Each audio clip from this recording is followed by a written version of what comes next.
এবারের নিবেদনে কবি সুকান্ত ভট্টাচার্যের লেখা ছাড়পত্র।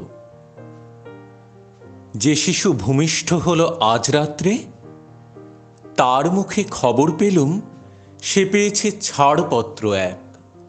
নতুন বিশ্বের দ্বারে তাই ব্যক্ত করে অধিকার, জন্মমাত্র সুতীব্র চিৎকারে।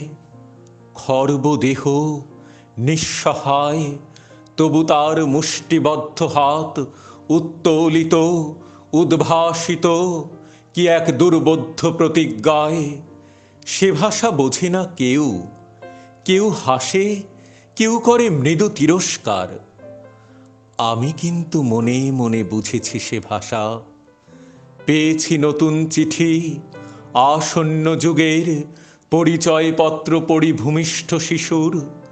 অস্পষ্ট কুয়াশা ভরা চোখে এসেছে নতুন শিশু, তাকে ছেড়ে দিতে হবে স্থান। জীর্ণ পৃথিবীতে ব্যর্থ, মৃত আর ধ্বংসস্তূপ পিঠে চলে যেতে হবে আমাদের, চলে যাব। তবু আজ যতক্ষণ দেহে আছে প্রাণ, প্রাণপণে পৃথিবীর সরাব জঞ্জাল। এ বিশ্বকে, এ শিশুর বাসযোগ্য করে যাব আমি।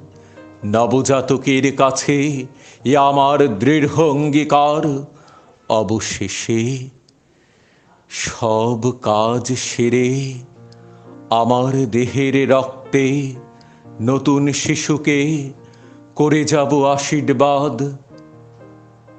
তারপর হব ইতিহাস।